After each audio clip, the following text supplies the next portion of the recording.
and welcome to my YouTube channel. Alright, welcome to another week of training with me whilst I prepare for my 50-mile ultra marathon in a couple of weeks' time, or now around 10 days' time.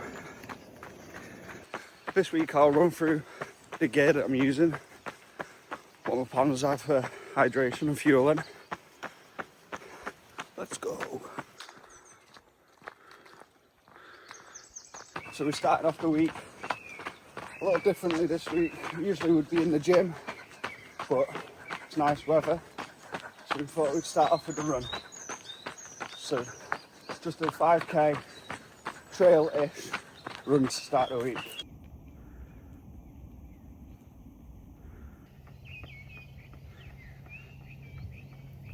Right, I'm doing some meal prep for the next few days now.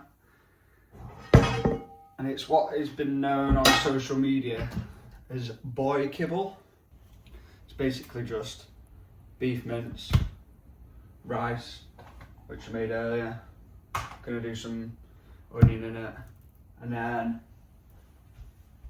half an avocado and cottage cheese,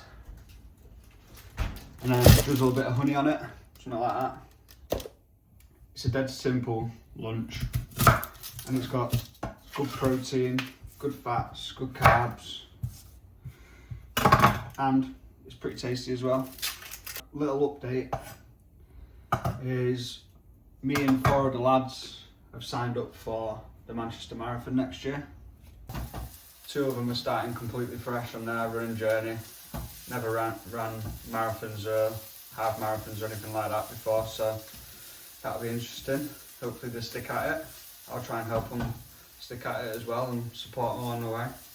And although I think it's ballsy and bordering on stupid, I think it's a good idea to sign up for a marathon when you've never done any running before.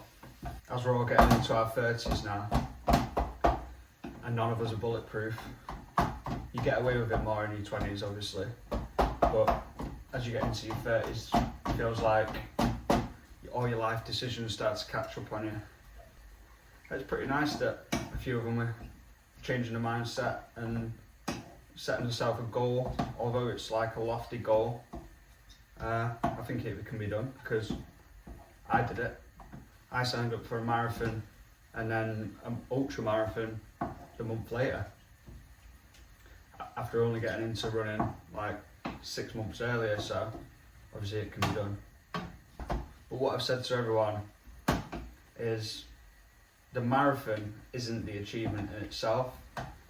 It's the marathon training block, which is the achievement. All the times that you don't want to go out running, and you get out running.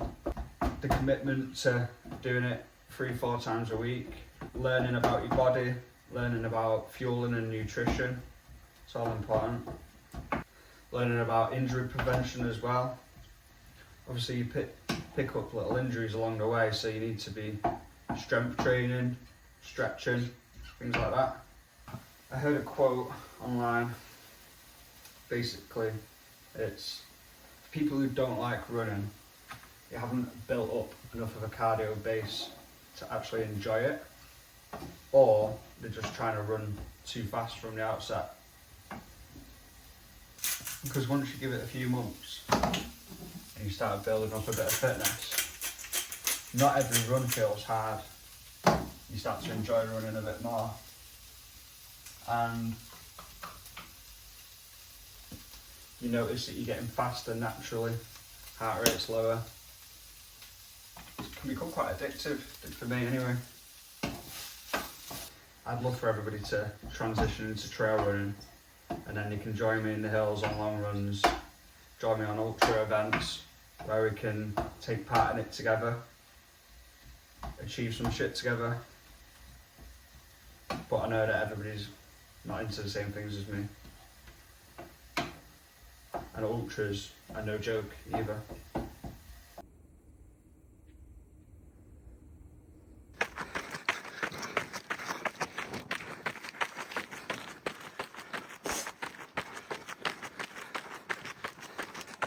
Right, out for another 5k. This one a little bit faster. Stretch the legs a little, but not too fast. Heart rate currently sitting about mid to high 150s. So more of a tempo session. Not quite threshold though. I made a point of getting a watch screen on so it's just a heart rate rather than the pace.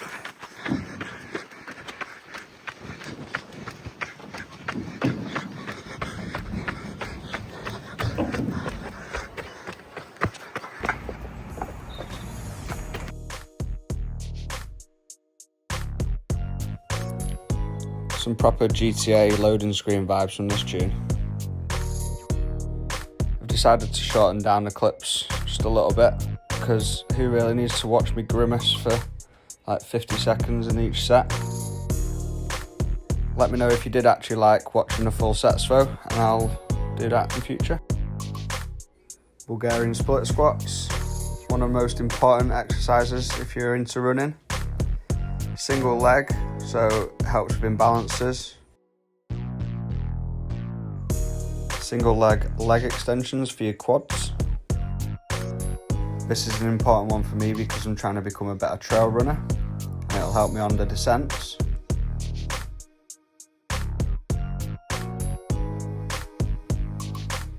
You have to make sure you always have a squat movement in your workout plan.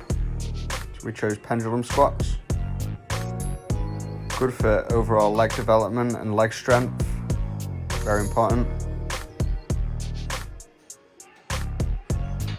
Now the ab crunch machine. This is good for maintaining your running form late into races. But actually it's about trying to look good on the beach for your wife, innit?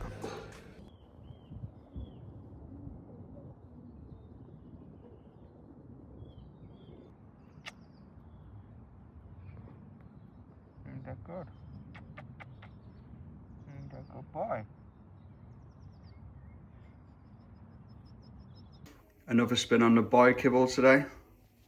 We've got beef mince, omelette, cottage cheese, bit of honey drizzled over with a bagel. Slightly caveman-like, but there we go.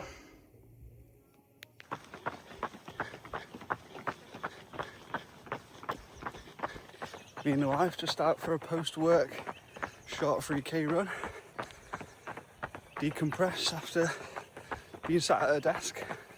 We bought a Gosney pizza oven, so this is me making my first ever Neapolitan pizza dough. As you can see, it's going well so far.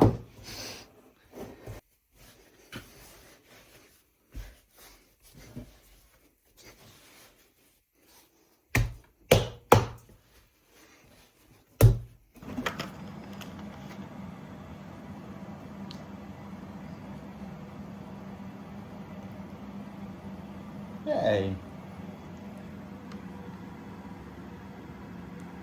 Sit. Stand tall. Stand tall. Stand tall. Stand tall. Stand tall.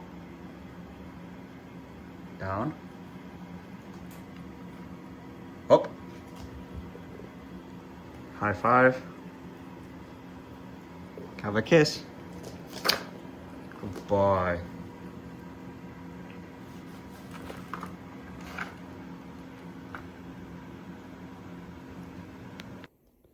Today's lunch, we've gone for boiled eggs on top of a bagel with some salami, cream cheese, avocado there and some hot sauce.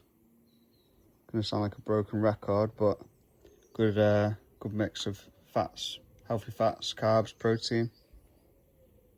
There we go.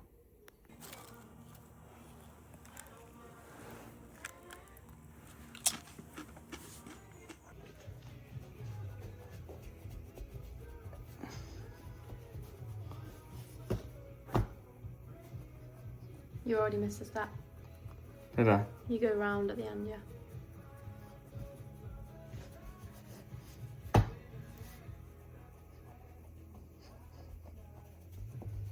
This is mine. Shows went really well.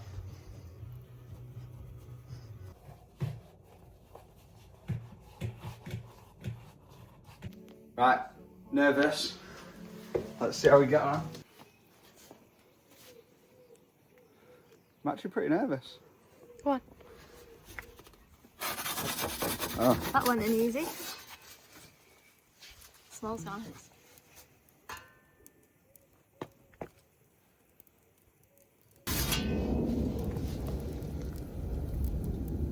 We are looking good.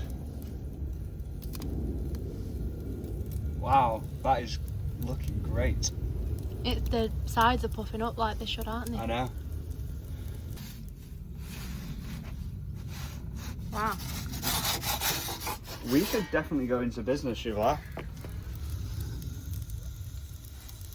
Those charred spots are what I like to see. Yeah, I think you can hold it up or something. No, don't. It's looking good as it is. Don't burn it. Little bit more. How's the bottom feel? That looks great. How does the bottom feel? Good. First proper go. Not too bad, eh? Looks like a professional one. I know. Good morning. You join us in Mac Forest for sausages on the barbecue. Got Noah Kahan's new album on. It's been released yesterday.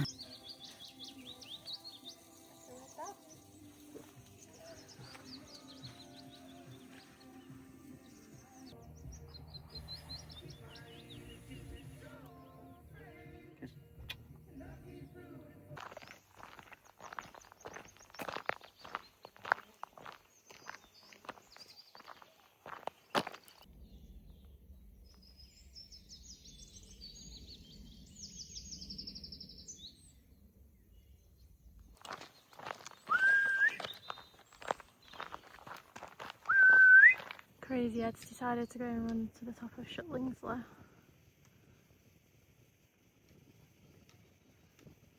Me and Heck thought we'd wait it out, didn't we? Because Hecky's being very slow and doesn't really want to walk because it's quite warm. I'm just having some biscuits.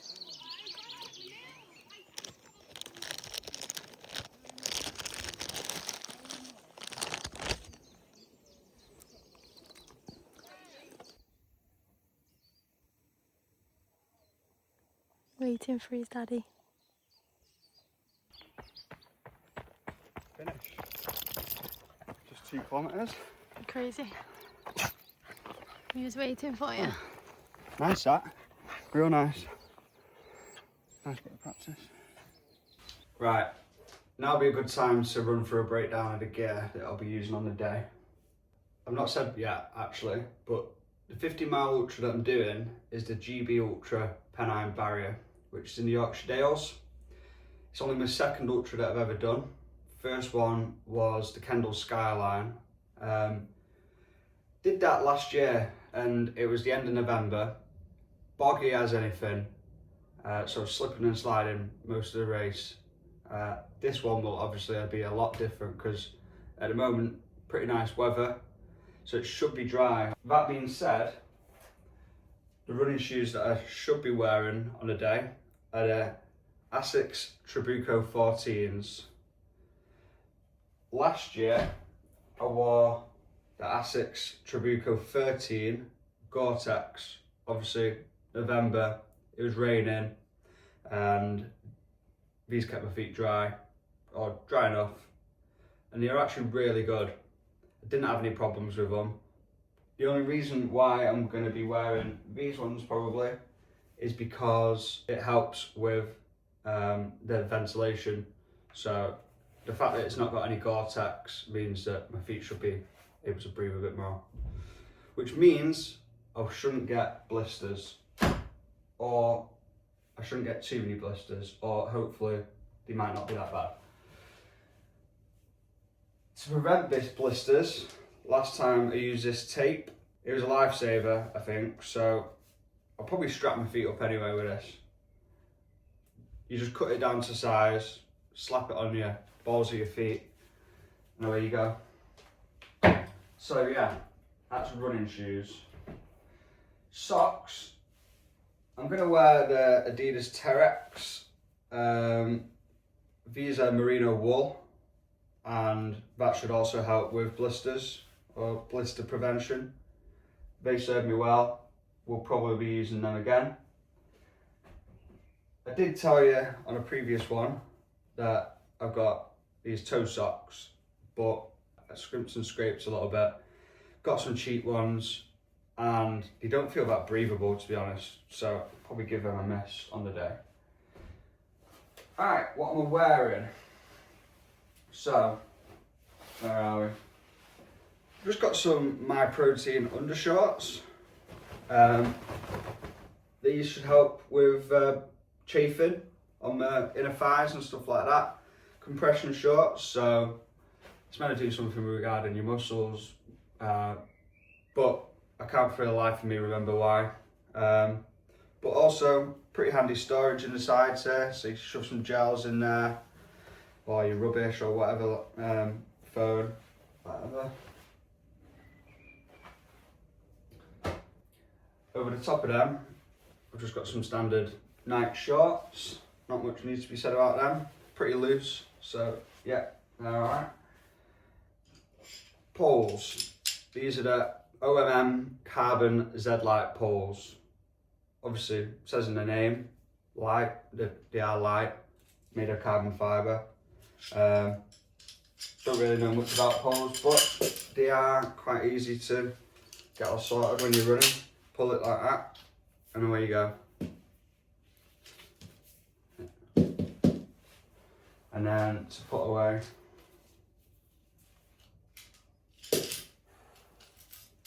I haven't practiced enough of them actually, so hopefully that goes well on the day. But yeah, poles. I've got the packable waterproof regatta jacket. Dead small, packs in your backpack really well. Bivy bag, just in case you encounter any problems and need to stay warm whilst people come and find you. Head torch. I should hopefully be completing this fast enough where I actually don't need a head torch. Obviously it starts at 6 in the morning, goes dark at like 8:30, 9 o'clock. So should be finishing it as it's going dark, I think. But yeah, you need a head torch, that's part of the mandatory kit. So there you go. Chafing balm. So this is just a standard one from Decathlon, but put it all over your bits where you might chafe. This packable cup, just a cheap one from Amazon. So when you arrive at aid stations, you can put some flat coke in that for you. And on my upper body, got this Asics Fuji Trail top. And then over the top of that, I've just got a Caramore base layer. It'll be pretty nippy at 6 AM, so I'll wear that over the top and then take it off, most likely. And cap, I've got this Vaga cap. Should have got it for Christmas, pretty nice. And what will I be carrying it all in? This is the Solomon Active Skin 8 for 8 litre. Packs everything in there. It's enough for the distance that I'll be doing. If I want to start doing even longer ones, then maybe I need to get something a little bit bigger. But I have only just bought this, I've only done one, so hopefully this will be used for many years. Fueling. I'll be using the My Protein gels. I've got a load of these. I wish I was in the market for Morton gels, but you use that many of them and they cost that much. Just gonna try and get my stomach used to My Protein. I've had lots of them so far and they've not caused me any issues, but I've never had as many as I will be having whilst out on my feet for like 12-14 hours. I am going to be doing an hour of gels, an hour of proper food, an hour of gels, an hour of proper food. Carry a load of gels with me, and then at the aid stations I'll just use a sandwich bag or something, pack a load of food in there, and then just be munching on that as I'm going up the hills. try to have something in the region of 60 to 90 grams of carbs. Running at the pace that I am going to be running at, I'm not worried about my fitness. I'm worried about how much my body can handle of it. So can it tolerate all the uphills and downhills for that many hours and miles? Can my stomach handle all the gels, blisters, chafing, that sort of thing? But I'm looking forward to it. And on my wrist, I've got the Garmin Forerunner 570. Decent battery life, enough battery life to take me through to the end of the run. So yeah, sun cream as well. The weather keeps changing. At the moment it says it's going to be like 12 degrees and cloudy, but only the other day it was saying it was going to be sunny all day and like 20 degrees, so who knows. But I'll be taking sun cream anyway because can't be arsed getting sunburnt. Hydration, I've just got a bunch of these flasks. If you're wondering why I've just gone in the freezer for them, it's supposed to stop mold build up and stuff, so freeze them and then yeah, they don't start getting moldy and grim. I'll be having 2 of these in the front pockets and then a couple of these in my back. I just remembered one more thing actually. Waist belt. So I'll be able to store another 250ml in there, and I'll probably just stick the other 250ml in the back. But yeah, I'll just wear this. It's got a couple of loops at the back there where you can put your poles. So I'll stick this on, put my front of my top over it, and then the poles are just sort of sticking out at the back like that. I did that for the Edel Skyline and that was fine. Also, I've got some salt tablets that are arriving today. Just going to stick a load of them in the running belt, one of the pockets, and make sure I've got enough sodium in me. Done a load of research on that on ChatGPT. Apparently you lose 1,000 milligrams of sodium an hour, and these tablets have 250 milligrams in. So having like 2 or 3 of them an hour with your gels or food, that should be enough sodium to stop you from cramping later in the race. And that, I think, is everything. Probably forgotten something, but that's the main stuff anyway.